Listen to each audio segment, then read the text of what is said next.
Okay, willkommen am Ende des Videos.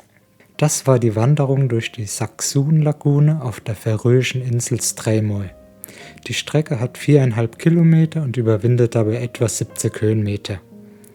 Am Startpunkt der Strecke gibt es einen kostenlosen Parkplatz und auch der Zugang zur Lagune war bei mir kostenfrei.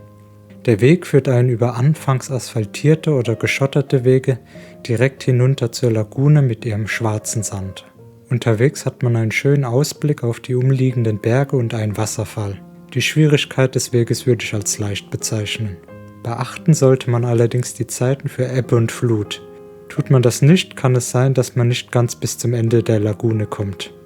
Mir hat diese kurze Strecke mit seinem schwarzen Sand sehr gut gefallen und ich vergebe daher 4 von 5 Sternen. Fandet ihr das Video interessant oder hilfreich? Dann lasst gerne ein Like oder einen Kommentar da. Ansonsten bedanke ich mich fürs Zusehen und sage bis zum nächsten Mal.